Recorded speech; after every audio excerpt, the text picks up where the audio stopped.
सबसे पहली बात तो ये जो विषय है ये राष्ट्रीय स्तर का विषय है। आज इस विषय को लेकर के पूरे देश में हल्ला मचा हुआ है जब से ये डिजिटल क्रांति आई है। और कोई भी व्यक्ति एक पोर्टल या यूट्यूब चैनल बना करके फील्ड में उतर गया है और जिसको भारत सरकार कहती है कि अभिव्यक्ति की स्वतंत्रता का आप उपयोग कर रहे हैं और उसी के तहत ये काम हो रहा है पत्रकारिता का। अब ऐसे में कुछ लोग इसका दुरुपयोग भी कर रहे हैं। जो क्रांति आई है, क्रांति के साथ भी एक आप देखेंगे कि नेगेटिव पॉजिटिव विषय हर क्षेत्र में होता है। जब कोई नया कानून बनता है और वो लागू होता है तो उसमें भी कुछ ना कुछ त्रुटियां रह जाती हैं। ये उसी का त्रुटि का कारण है कि आज कोई भी कहीं से खड़ा हो जा रहा कि मैं पत्रकार हूँ, लेकिन पत्रकार का जो पैमाना जो भारत सरकार ने तय किया है वो ऑनलाइन अवेलेबल है।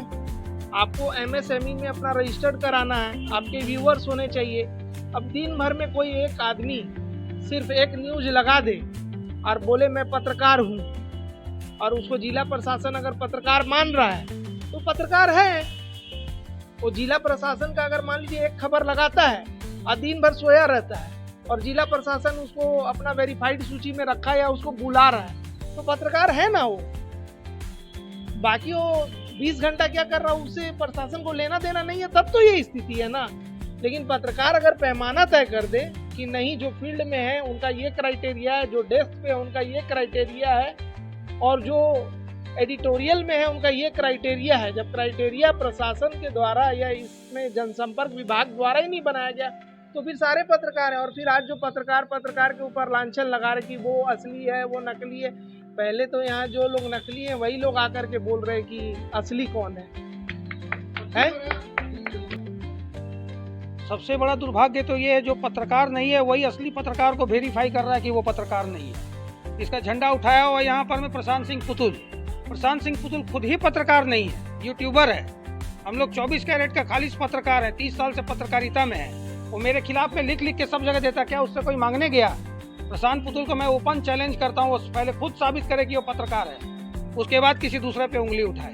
तो ऐसे लोग पत्रकारिता के दुश्मन है, पत्रकारिता के नाम पे कलंक है। प्रशांत पुतुल जैसे लोग, ऐसे लोगों को चिन्हित करके प्रशासन से इस पे कार्रवाई कराना चाहिए और मैं इस पे मुकदमा करूंगा। ये एक पत्रकार को, जो व्यक्ति खुद पत्रकार नहीं, वो कैसे बोल सकता है कि पत्रकार है?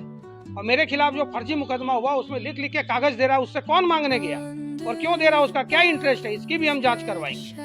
तो ऐसे लोग जब तक पत्रकारिता में रहेंगे, पत्रकारिता कलंकित होती रहेगी, पत्रकारों की सुरक्षा खतरे में पड़ती रहेगी। ऐसे लोग फर्जी मामला दर्ज करवाते हैं पत्रकारों पे, दूसरे को उकसाते हैं, जाके उसको पीटो तुम्हारे खिलाफ खबर छापा है। ऐसा करके ये लोग अपनी उस लॉबी को, ब्लैकमेलिंग गैंग को सुरक्षित करते हैं।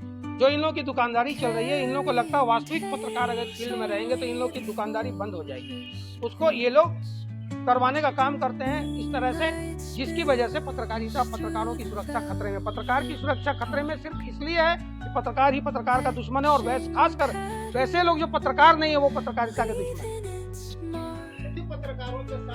10 ऐसा चेहरा है जिसको टाटा स्टील ने अपने से कनेक्ट कर रखा है। 10 चेहरे ऐसे हैं और वहां तक किसी दूसरे की पहुंच नहीं हो पाती। इनको ठेकेदारी भी है, उनके घर वाले, पत्नी, बहन, भतीजी कारपोरेट कम्युनिकेशन में उनकी नौकरी भी है और कई सालों से जमे। तो कोई जब पत्रकार प्रखर होकर, निडर होकर, निर्भीक होकर जब खबर चलाता है तो इनको डर होता है कि इनका सिंहासन अब हिल रहा है, इनको जवाब देके नहीं बनता है। तो बैठे बैठे जो है इनको दीमक लग गया और जब कोई नया आ करके कुछ करता है समाज हित में, राष्ट्र हित में, जब कुछ काम करता है तो इनको डर पैदा होता है और वो डर जो है वो इस तरह हावी होता है इनके ऊपर कि उस पत्रकार को ये डराने का काम करते हैं। ये डराते कैसे हैं? मैं खुद भुक्तभोगी रहा हूँ। वेश्यावृत्ति के खिलाफ हमने जबरदस्त खबर चलाई थी, पूरी सीरीज चलाई थी शहर में। हमारे ऊपर फर्जी मुकदमे, हमारे खिलाफ फर्जी मुकदमे हुए और जिस व्यक्ति के खिलाफ वेश्यावृत्ति का जो किंगपिन है शहर का, उसको जोड़ दिए प्रेस क्लब। ऐसे लोगों का मुंह में कालिख पोत के पूरे शहर में घुमाना होगा, ऐसे लोगों को। और मेरे पास पूरी लिस्ट है जो ऐसे इस तरह के काम में लिप्त हैं। एक हमारे मित्र हैं, अभी आशीष गुप्ता साहब बाइट ले रहे थे, उनका देख लीजिए कि जो अच्छा काम करे, इन्होंने करोड़ों का जो घोटाला है उसको उजागर किया और उजागर करने के बाद इनके ऊपर फर्जी मुकदमे जाहिर हुए। अब सवाल ये है कि अगर एक पत्रकार हमारा निर्भीक होकर काम कर रहा है तो प्रेस क्लब जमशेदपुर का कथित अध्यक्ष, जो कभी पत्रकारिता से वास्ता नहीं रहा जिसका, जिसने प्रधानमंत्री का जब कार्यक्रम हुआ था देवघर में, जब नरेंद्र मोदी जी आए थे इंटरनेशनल एयरपोर्ट की ओपनिंग में, तो उनका फर्जी पास बना, उस पास की कॉपी है हमारे पास। वो आदमी प्रशासन को लिख करके देता है कि आशीष गुप्ता को मैं वेरीफाई करता हूं कि पत्रकार नहीं। तुम्हारा खुद का वेरिफिकेशन कौन करेगा? कि ये कौन लोग हैं जो पत्रकार के खिलाफ इस तरह से मतलब गुप्त रूप से चिट्ठी लिख करके दे देना। तो ऐसे लोगों को मैं फिर बोल रहा हूँ कि इनके मुंह पे काली पोत के इनको घुमाने की जरूरत है।